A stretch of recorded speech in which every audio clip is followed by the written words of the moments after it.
khususnya kepada mu'alif adalah kitab Syekh bin Athilah Syakandari kata Sawasyirah wa radiyallahu an, Syekh Abu Abbas al-Mursi, Syekh Abdul Masisi, Syekh Abu Hasan Asyadili kata Sawasyirah wa radiyallahu an, wa ilahu Syihada Zaman radiyallahu an. Lahumul Fatihah.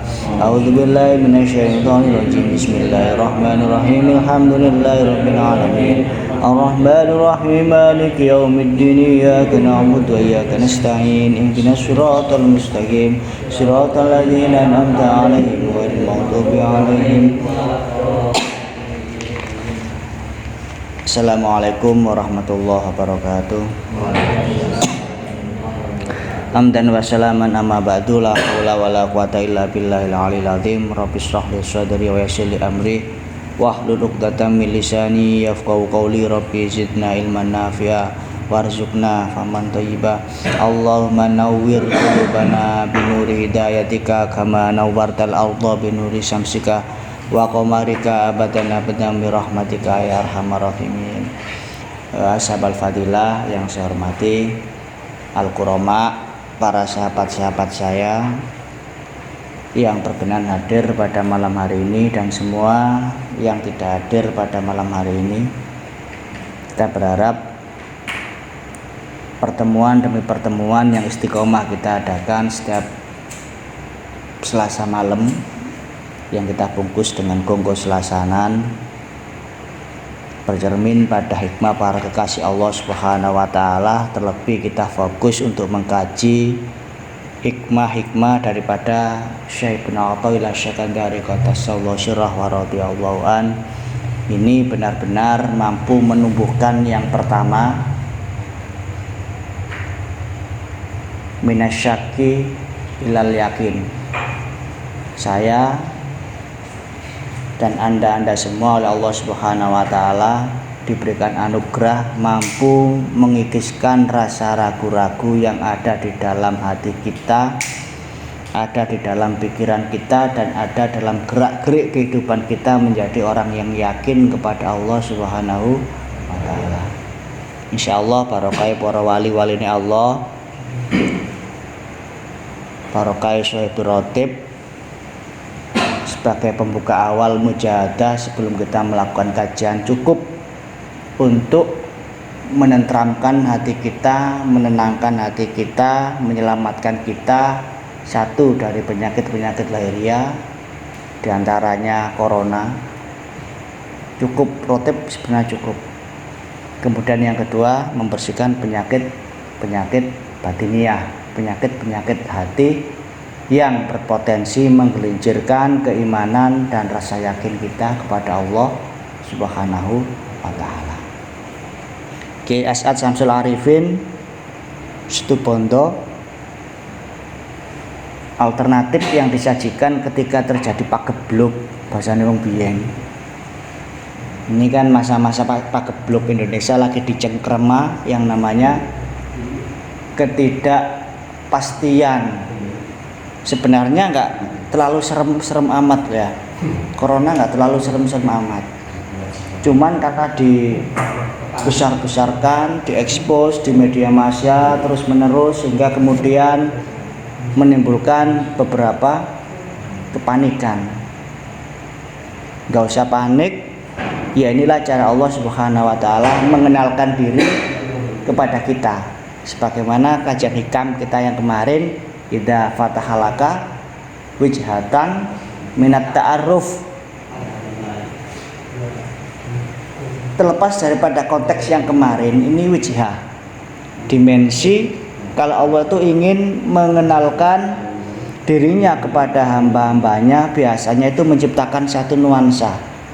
Panjenengan dibaringi yang namanya nuansa rasa cemas, biar tahu kepada Allah Subhanahu wa taala sebenarnya kita ini harus bersandar dan kembali, biar tentram hati kita, biar tenang batin kita. Kita diberikan rasa khawatir, rasa khauf, rasa suka misalnya, itu hanyalah satu wijhatan, satu bagian cara Allah Subhanahu wa taala mengenalkan dirinya kepada kehidupan manusia. Makanya sufisme yang kita anut, pikiran tasawuf yang kita anut, kita jadikan segala suasana dalam kehidupan yang kita jalani ini adalah sebagai media anak tangga menuju Allah Subhanahu wa ta'ala. Sekali lagi, seluruh fenomena-fenomena kehidupan yang telah kita jalani, yang saat ini kita jalani maupun nanti yang akan kita jalani adalah sebagai salah satu upaya bagaimana hati kita memandang Allah Subhanahu wa ta'ala. Makanya tiap Selasa pertemuan demi pertemuan itu adalah untuk mengikiskan rasa yang namanya rasa ragu, supaya kita ini benar-benar yakin kepada Allah Subhanahu wa ta'ala. Yang nomor loro, kita berharap pertemuan demi pertemuan ini bisa mengikiskan rasa riya. Riya itu pamrih, tolabul manzilah wa ta'zim indan nas bi amalil akhirah. Napa niku? Yaitu upaya kita mencari kedudukan di hadapan manusia dengan menjual dalam tanda petik amal-amal ukhrawi.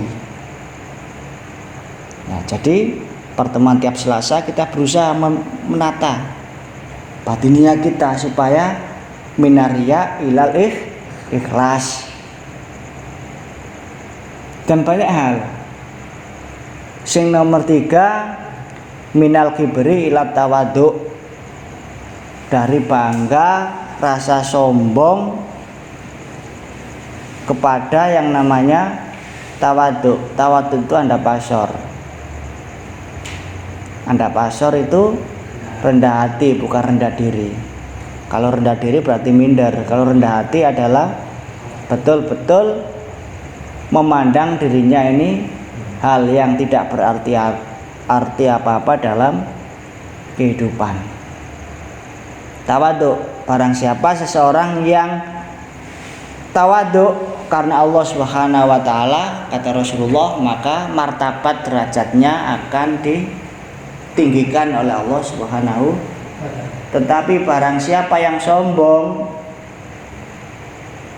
dan sebangsanya dalam kehidupan oleh Allah Subhanahu wa ta'ala, pasti akan diturunkan derajat. Makanya lek jare pituture wong biyen-biyen, lek sampean kepingin manusia-manusia lain tidak bisa menjatuhkan kalian, makalah tetaplah menjadi orang-orang yang rendah hati. Bagaimana kita akan dijatuhkan wong kita dalam keadaan rendah? Itu falsafah kearifan lokal, wisdom lokal dari orang-orang Jawa zaman dahulu. Jadi itulah intinya pertemuan demi pertemuan kita mencoba mengikis step by step, sedikit demi sedikit, barokah para wali, watak atau sifat atau karakter dan pribadi yang dibelenggu oleh yang namanya kegelapan, kita bersihkan, kita ruat menjadi akhlak-akhlak yang terpuji, akhlak-akhlak yang mahmudah.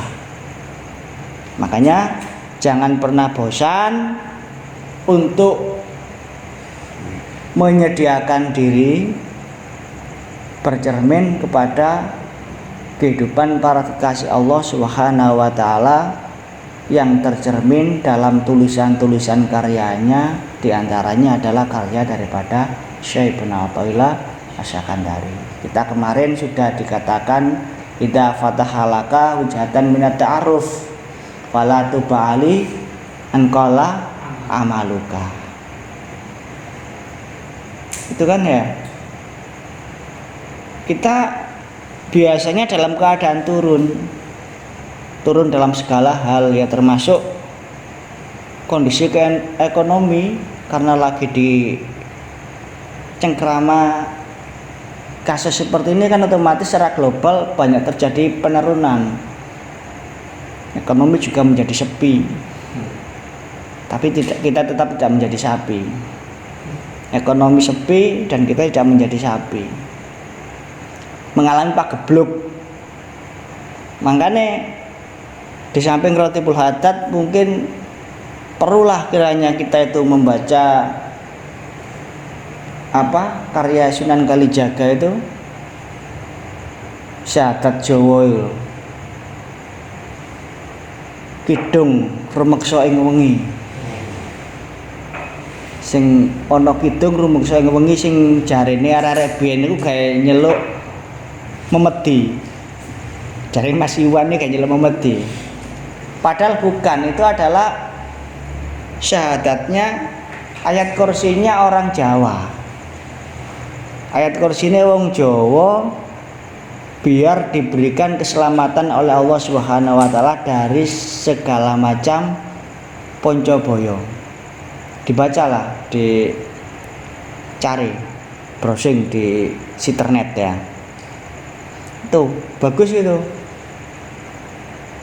Karya Kanjeng Sunan Kalijaga. Supaya kita bersama keluarga kita benar-benar dilindungi oleh Allah Subhanahu wa taala. Melanjutkan kajian ya. Tidak fokus. Bismillahirrahmanirrahim. Tanawwa'at ajnasul a'mali. Syekh bin Athaillah ndawaken tanawwa'at dadi werna-werna apa ajnasul a'mali, pira-pira jenise pirang-pirang amal. Litanawu'i krana werna-wernane waridatil ahwali, pira-pira krenteke atine ahwale murid. Tanawwa'at ajnasul a'mali litanawwu'i waridatil ahwali.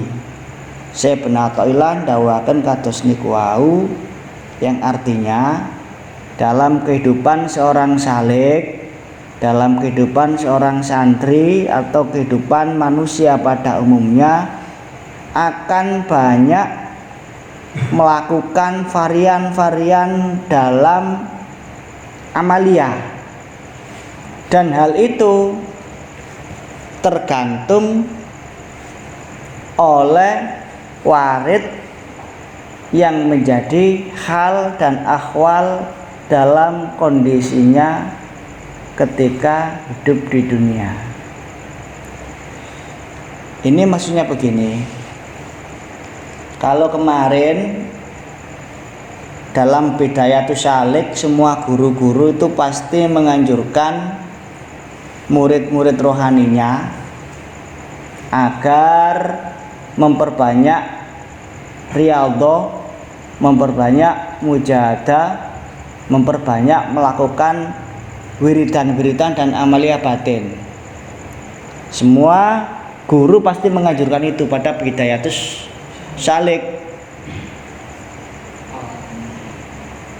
Pada Bidayatus Salik, dari semua bendera-bendera thariqah, yang pertama kali mesti disuruh mujahadah. Karena apa? Karena mujahadalah yang membuka pintu hidayah. Karena soal ma'rifah, soal foto itu adalah mutlak masalah tajalinya Allah Subhanahu wa taala, yang bisa membuka, menghubungkan antara dirinya dengan Allah Subhanahu wa taala, membuka selubung-selubung gelap yang menjadi hijab dirinya dengan Allah Subhanahu wa taala adalah mujahadah. Terusipun Al-Ghazali wonten Ihya Ulumuddin mengatakan al-mujahadatu miftahul hidayah la miftahalaha siwaha. Ngoten Mas. Al-mujahadatu tawi nemen-nemen nih, maksudnya perjuangan batin. Kalau menurut santri-santri Sidogiri dulu itu gerak batin. Kalau istilahnya almarhum ayah saya gerak batin, karena ya maklum almarhum ayah saya adalah produk Sidogiri. Mulai tahun 65, tahun 70 tugas di Kebon Candi di Winongan sana. Nggih. Candi, terus mari ngoten pindah ke Tambak Beras, Jombang, kemudian karena wadai gak kuat, sakit, pulang menikah, dan akhirnya kerja di PT Estrentek. PT Estrentek pun sama, beliau tuh kayaknya kayak Soeharto saja, 32 tahun lebih ada di PT Estrentek, bahkan menjadi the legend. The legend di Estrentek. Iya, namanya jaminan almarhum ayah saya. Yaitu Biren. Mulai mondok, mulai loro, akhirnya leren, ya rabi ku, akhirnya ya kerja nyambut gawe wong wis rabi. Masih golek ilmu ya harus diimbangi dengan bekerja. Kaya sing niru iki Gus Udin ambek Gus Uci. Meneruskan perjuangan ngeramut santri-santri Madin, santri-santri TPG, disambi ambek kerja PT Karya Mitra mirip. Dan itu tidak mengurangi kemuliaan kondisi basyariah. Kadang-kadang kita kan tengsin ya bahasanya. Sin. Kerja kasaran ustad, kerja kasaran isin. Kokon nguli ora gelem. Tangane cek halus oleh diambung kan lek kasar kan ya menurunkan derajat keustatan. Diambung ambu semen. Ambu semen, ambu gamping, tidak menurunkan sama sekali derajat keustatan. Sama dengan kondisi Nabi itu kan ada kondisi basyariah, nggih maem, nggih istirahat, kadang-kadang pipine ngecap wit kurma. Kok mesin-mesine Nabi kok turuan tidak. Karena memang kondisi basyariah. Nabi juga sebagaimana kita butuh istirahat, kalau lapar ya makan. Kalau nggak dari makan ya puasa. Nabi kan sering ngiket perutnya. Iku yang nggak bisa tak tiru. Aku lek keluhan ya golek utangan. Lek keluhan ya golek utangan. Berat ini. Nah, ya jadi itu almarhum ayah saya. Tapi di pesantren pun sama dijadikan kayak di pabrik pun sama dijadikan seperti pesantren. Bahkan menurut pengakuan ayah, testimoni bacanya ya, justru beliau itu menghafal banyak ayat-ayat Al-Quran, banyak hadis itu justru di pesantren, di pabrik. Sorry maaf, ya, maklum saya juga alumni pesantren, iling pesantren. Di pabrik, di Esteren bertahun-tahun, termasuk perjuangan beliau di Esteren ya mendirikan masjid itu yang pertama kali menggagas almarhum ayah saya dengan Kiai Im almarhum juga Sukorjo Pik ya. Sama itu teman beliau ketika di Tambak Beras dulu. Sama hafal. Maka hobinya kalau di pabrik zaman biyen tapi ya, yo kita akeh punya koleksi kitab banyak di sana, punya tempat khusus koleksi kitab. Dan ayah itu spesial ngajine biasa itu Al-Quran sama hadis. Soalnya kan mengampuh kajian tafsir. Yo gak kalah lah Gus Bah. Kajian tafsir kemasyarakatan biasanya dengan Ibnu Katsir, kemudian tafsir jalan lain ya, tafsir Jalalain. Kemudian hadisnya juga banyak. Cuman pada akhir-akhirnya karena saya sering diskusi dengan almarhum ayah saya, sekali-kali lah bes buka kitab tasawuf. Saya motivasi, meskipun tuh saya motivasi. Ya akhirnya memang beliau ngaji. Pada akhirnya kan beliau Solo juga. Solonya beliau itu ke TKN, Thariqah Qadiriyah Wanaksobandia yang berafiliasi dengan Peterongan. Jadi penempuh tasawuf juga almarhum ayah saya. Dan yang satu yang tidak bisa lepas dari gerak beliau itu senantiasa punya catatan. Jadi ngerangkum. Ketika ngaji ada yang dirangkum, makanya saya membayangkan andaikan almarhum ayah saya hidup pada saat ini pasti itu setiap detik nulis status ya di medsos. Loh iya, almarhum ayah saya peristiwa kecil apapun ditulis. Kenapa? Iya, peristiwa kecil apapun dia tulis. Ono tonggo mati wak sapa ono. Banyak. Catatannya tuh beberapa lemari. Masih original. Almarhum saya suka baca, suka merangkum, suka menulis. Nah, yang suka baca-bacanya kayak gini nurun ke saya ini. Kalau soal bekerja nggak nurun ke saya, nurun ke siji ya. Soalnya nyalai pakem, aku gak kerja ya le. Gak kerja maksudnya gak kerja. Gak kerja lek siji ya kerja. Aku kerja ya kerja ngajar, tapi ngajarnya gak iso kaya ngajar ustad ngono, ngajar cangkruan biasanya. Mungkin lek dikongkon nata pendidikan ya gak iso. Gak iso patahin nek ngono-ngono iku mau. Ambek Mas Uci iki pinter. Nah, jadi itu almarhum saya. Tanawaat ajnasul a'mali. Ini lebih konteksnya pada gini.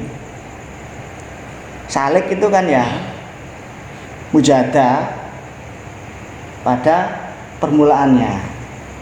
Di tengah mujadahnya itu pasti banyak sekali yang namanya warid. Warid itu adalah getaran hati yang ada dalam diri manusia, insting terdalam, nurani yang terdalam dalam manusia, kemudian menimbulkan satu keinginan. Sampeyan kan kretek kepingin opo biasanya, kretek kepingin cilok ya tuku cilok, kretek kepingin bakso tuku bakso. Mangan kan yang ngono mang lahir, sir-siran kadang-kadang. Mesir opo, aku kepingin opo ya mangan padang. Ono padang 6.000 ya padang kabeh jane. Padang 6.000 ya padang kabeh. Paling ya dikei pokoknya ono itu ya. Kan tiap hari kan ini kan kita tergerak itu kadang-kadang keinginan berbeda-beda.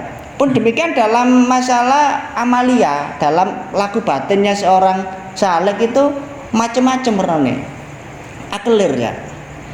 Macam-macam. Tergantung dengan getaran hati yang ada di dalamnya. Kadang-kadang wong salek aku kepingin maca Fatihah, tiba-tiba ingat ya Hamid. Ya Hamid kan giconya kan Fatihah. 100 Fatihah itu bisa dicicil maktubah mulai zuhur, asar, isya, maghrib, subuh. Itu yang menjadi kemudian gico daripada Dzikrul Ghafilin. Dzikrul Ghafilin ini kan karya 3 orang, Ki Hamid Pasuruan, Ki Hamid Ghazuli, dan Kiai Ahmad Siddiq Jember. Tiba-tiba marono Fatihah, kadang-kadang orang kepingin ngakeno sholawat, kepethuk sholawat ashil. Wah, karena konteksnya ini lagi banyak kekacauan, chaos di sebuah negara atau sebuah desanya, akhirnya diwaca sholawat ashil. Kan ini kretek hati berarti. Kan macam-macam. Terus mari ngono selang perjalanan waktu warung kepingin soalnya rumangsa akeh dosane kurangnya maca istighfar akeh. Marono ngalor didik tahlil la ilaha illallah, kan bermacam-macam. Dalam nuansa batinnya seorang salik dalam mengarungi bahtera kehidupan itu menuju finish hatta ya'tiyakal yakin ini, selama perjalanan itu pasti akan beraneka warna soal amalia batin tergantung dengan kondisi warid atau getaran hatinya yang saat itu mendidih di dalam hatinya dan menerbitkan satu keinginan. Makanya menata hati ini penting, karena hati adalah mir'ah, cermin. Hati ini wong sing iman niku ibaratnya cermin seorang pengantin.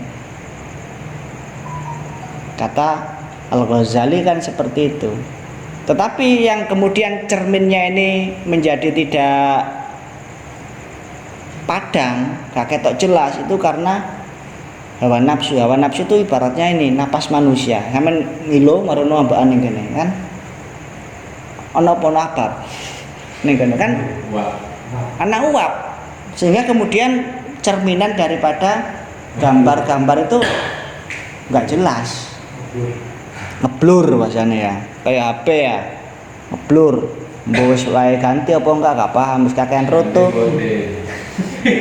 Nah, ini itu kondisi salik. Dan semacam itu, contohnya seorang Mbak Jafar sebagai seorang pengamal Waidiyah kadang-kadang pengen mempeng sing jenenge, wah aku tak mujadah keuangan, pola ekonomi lagi seret, nah, donga keuangan, ya Allah ya Kudus ajilana bil fulus, ya. misalnya kan ngono, ya Allah ya Kudus ajilana bil fulus, gitu.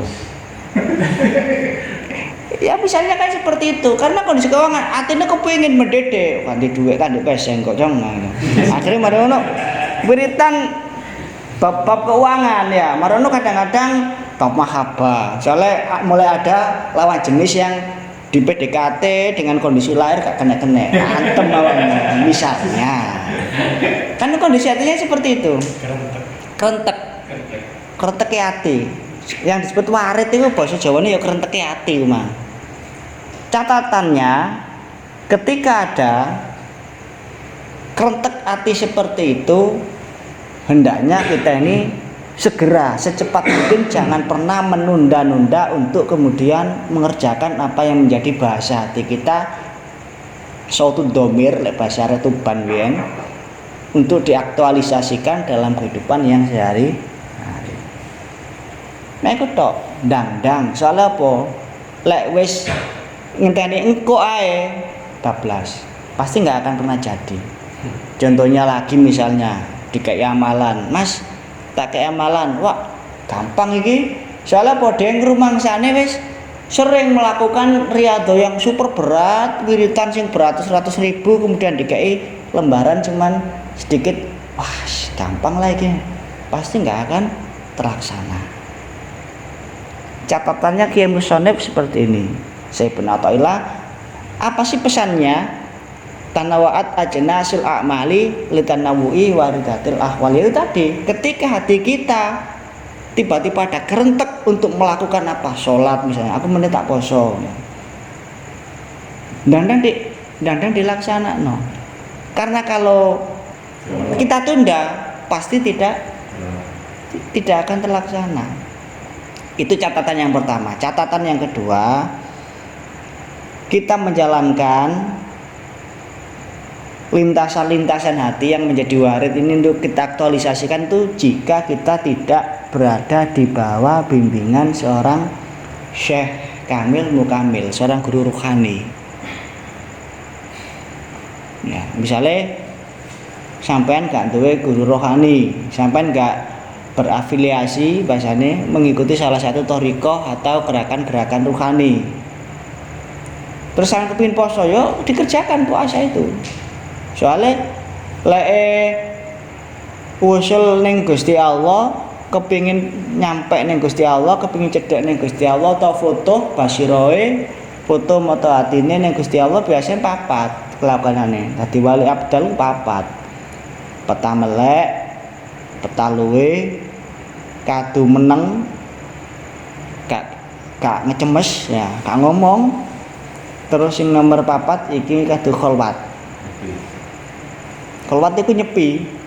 Nah ini saat yang baik bagi kita, lockdown ini. Kholwat ini dari aktivitas sosial. Pasti sekarang yang paling keren kan kita dengar kan lockdown. Oh, apa lockdown juga paham. Iya kan? Semua kan jadi sekolah libur, ngaji diteruskan libur, keramaian libur, bahkan banyak fatwa-fatwa Jumatan sementara praise, ya kan? Jumatan di rumah-rumah kan banyak fatwa-fatwa seperti itu. Ya, mereka magam karena ya dalam keadaan pagebluk semacam ini, kemudian diperparah dengan medsos dan sebagainya sehingga menjadi seolah jadi satu ancaman yang benar-benar raksasa. Padahal ya biasa lah. Pentino kene gak ada duit ya segini iki. Ya segini iki. Wong Jawa mana wong Jawa goyang guyu. Apa ana wong Madura tukang becak. Seneni kan ngono. Nyumaprang sak karepe dhewe seneni sepul truk. Matane ya. Goblok ini. Lek goblok kayak tukang beca aja ngono tok. Wis biasa kita dalam kondisi seperti itu. Yang penting kita tawakal kepada Allah Subhanahu wa taala. Ya, itu pesannya. Ndang dilakoni, ojo ditunda-tunda. Yang kedua, jika tidak dalam bimbingan seorang syekh, ya kerjakan. Tapi misalnya kita itu dalam kendali seorang guru rohani, ya nurut takarannya guru rohani. Cukup misalnya Mbak Jafar hari ini mendapatkan amanat, kamu harus menjaga keamanan. Ya keamanan dibaca. Ya keamanan itu karena bimbingan guru rohani. Ada yang pemegang opsinya. Karena apa? Karena kita berguru. Termasuk misalnya dalam ilmiah, kalau ilmiah nggak apa-apa, silakan kita itu mencari dari semua, nggak apa-apa, informasi sebanyak-banyaknya, ngaji sebanyak-banyaknya, ilmiah sebanyak-banyaknya. Tapi kalau masalah batiniah, makmumnya kepada sang guru rohani. Margono pempene mempeng selawat marifat. Marifat kan paling banyak dituntutkan cuma 7. Kok sampean mari ngono gak nurut dan waca Firdausi 100. Ya alam dan bledos. Karena salat marifat itu panas sama dengan sholawat badawi. Panas juga itu. Asli nurani itu, asli nuraniya, bukan asli nurani wong, asli nuraniya itu. Panas. Makanya dulu itu kemudian ditalif yang namanya salat saljul qulub.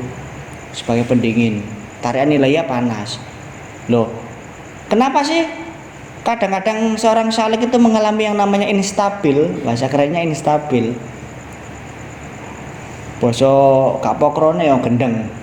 Instabil kan bahasanya agak bongslet. Instabil kan rada keren gitu ya. Kenapa dia mengalami instabil gitu kan keren.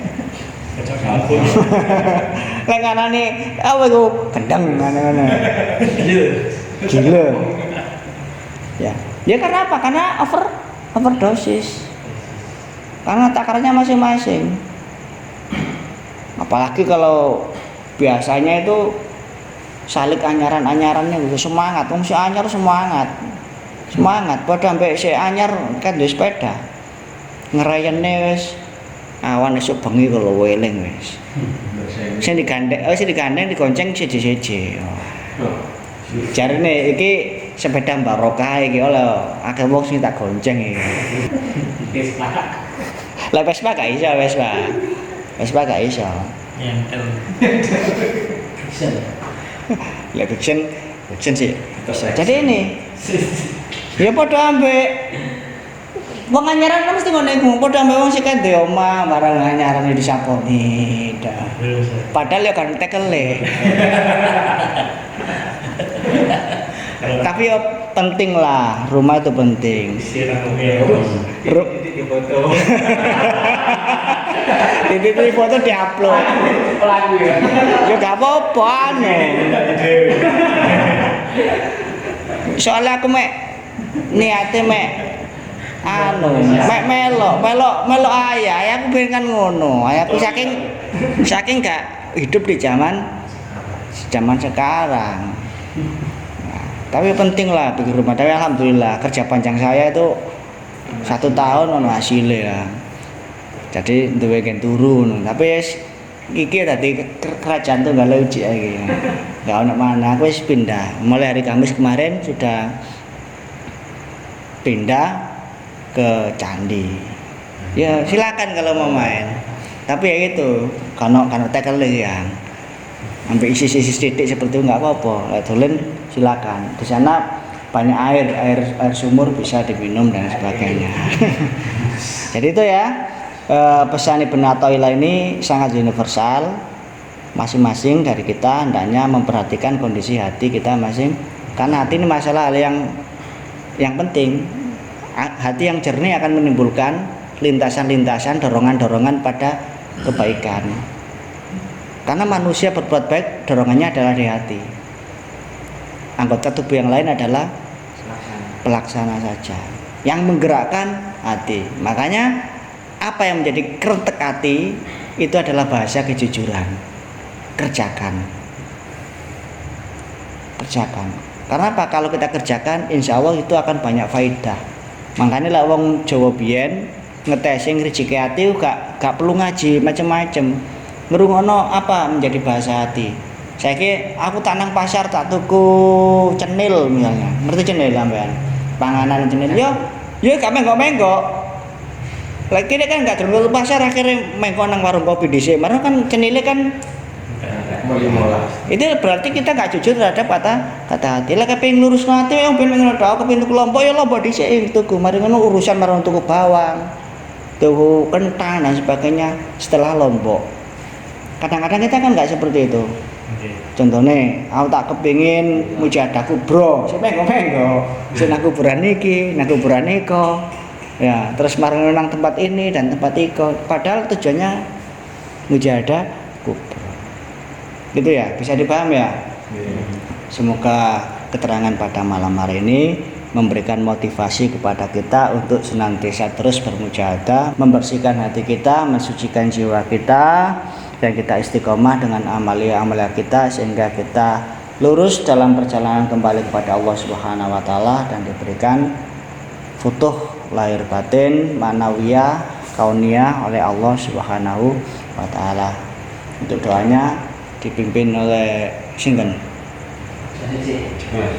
Mas Rafiq, Mas Rafiq. أعوذ بالله من الشيطان الرجيم بسم الله الرحمن الرحيم صلى الله عليه وسلم وعلى سيدنا محمد الحمد لله رب العالمين حمدا الشاكرين حمدا نعما حمدا يكفي أعمالك فمزيدا يا رب لنا الحمد كما ينبغي لجلاله وجهك الكريم وعظيم سلطان سبحان ربي العلي العظيم اللهم صل على سيدنا محمد الحبيب المحبوب الشافي لله الفرد الكريم وعلى آله وصحبه وسلم اللهم صل على سيدنا محمد طب القلوب ودوائها وعافية الأبدان وشفائها ونور الأبصار وضيائها وقود الأرواح وجبائها وعلى آله وصحبه وسلم اللهم صل على سيدنا محمد وعلى آل سيدنا محمد بعدد كل داء ودواء اللهم ربنا ظلمنا أنفسنا وإن لم تغفر لنا وارحمنا لنكن من الخاسرين اللهم اغفر لنا ذنوبنا ولوالدينا وارحمنا كما ربنا صغارا اللهم احفظنا من بين أيدينا ومن خلفنا وعن يميننا وعن شمالنا من فوقنا ونعوذ بفضلك من تحتنا اللهم نور قلوبنا بنور هدايتك كما نورت الأرض بشمسك وقمرك أبدا أبدا اللهم افتح علينا فتوح العارفين بحكمتك انشر علينا رحمتك وذكرنا كل ما نسينا يا ذا الجلال والإكرام اللهم إني قد استغفرت بك ما لم تني وارتده لي عند حاجة إليه وهي تسر يا رب العالمين ربنا هب لنا من ازواجنا وذريتنا قرة اعين واجعلنا للمتقين اماما ربنا هب لنا من لدنك ذرية طيبة هذا سبيل ربنا هب لنا من الصالحين رب اجعلني مقيم الصلاة من ذريتي ربنا وتقبل دعاء ربنا لا تزغ قلوبنا بعد إذ هديتنا وهب لنا من لدنك رحمة إنك أنت الوهاب ربنا آتنا في الدنيا حسنة وفي الآخرة حسنة وقنا عذاب النار حق ربنا تقبل منا وانت احسن وتب علينا انك انت التواب الرحيم حسبنا الله ونعم الوكيل نعم المولى ونعم النصير يا حي يا قيوم برحمتك نستغيث صلى الله عليه وسلم محمد النبي وعلى اله وصحبه اجمعين سبحان ربك رب العزة عما يصفون وسلام على المرسلين والحمد لله رب العالمين رب العالمين أسرى الفاتحة